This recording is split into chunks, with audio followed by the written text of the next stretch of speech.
Can you hear me? I am here today because I cannot be there with you today. But thank you for coming. Thank you for your resolve, your generosity of spirit. On Wednesday night, after a threat was sent to this embassy and police descended on this building, you came out in the middle of the night to watch over it. And you brought the world's eyes with you. Inside this embassy after dark, I could hear teams of police swarming up into the building through its internal fire escape. But I knew there would be witnesses, and that is because of you. If the UK did not throw away the Vienna Conventions the other night, it is because the world was watching.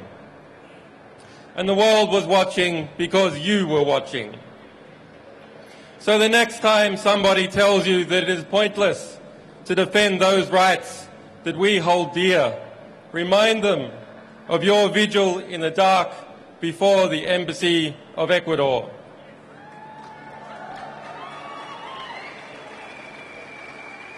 Remind them how, in the morning, the sun came up on a different world and a courageous Latin American nation took a stand for justice.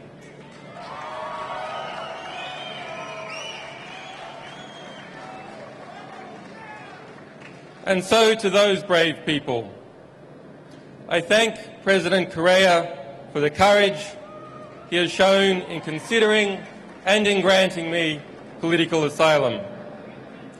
And I also thank the government, and in particular Foreign Minister Ricardo Patino, who upheld the Ecuadorian Constitution and its notion of universal citizenship in their consideration of my asylum.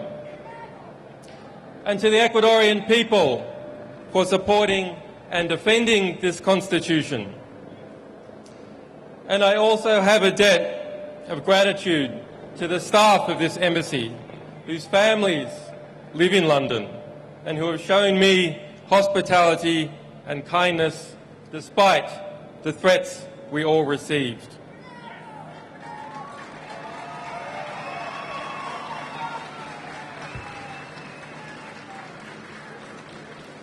This Friday, there will be an emergency meeting of the foreign ministers of Latin America in Washington, D.C.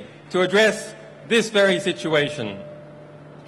And so I am grateful to those people and governments of Argentina, Bolivia, Brazil, Chile, Colombia, El Salvador, Honduras, Mexico, Nicaragua, Argentina, Peru, Venezuela, and to all other Latin American countries who have come out to defend the right to asylum.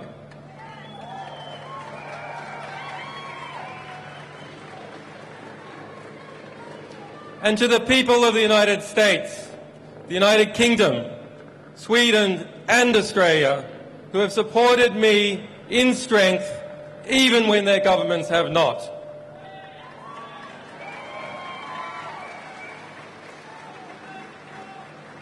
And to those wiser heads in government who are still fighting for justice, your day will come.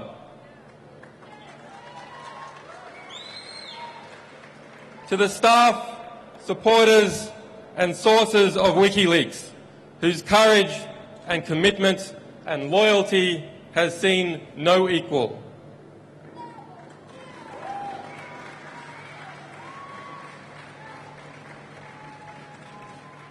To my family and to my children who have been denied their father, forgive me, we will be reunited soon.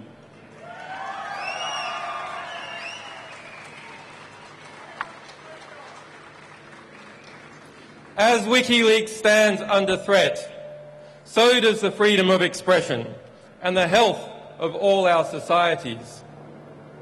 We must use this moment to articulate the choice that is before the government of the United States of America. Will it return to and reaffirm the values, the revolutionary values it was founded on? Or will it lurch off the precipice, dragging us all into a dangerous and oppressive world in which journalists fall silent under the fear of prosecution and citizens must whisper in the dark? I say it must turn back. I ask President Obama to do the right thing. The United States must renounce its witch hunt against WikiLeaks. The United States must dissolve its FBI investigation. The United States must vow that it will not seek to prosecute our staff or our supporters. The United States must pledge before the world that it will not pursue journalists for shining a light on the secret crimes of the powerful.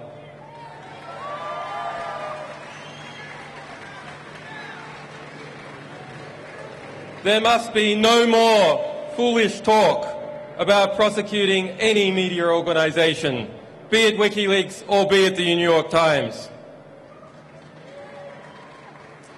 The US administration's war on whistleblowers must end. Thomas Drake, William Binney, John Kirikou and other heroic whistleblowers must be pardoned or compensated for the hardships they have endured as servants of the public record.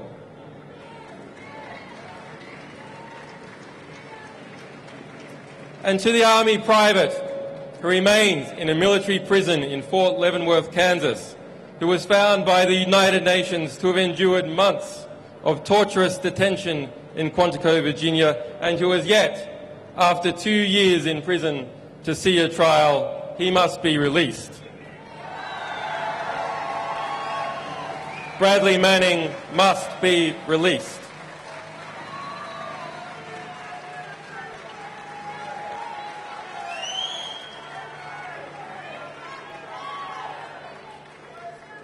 If Bradley Manning did as he is accused, he is a hero and an example to all of us,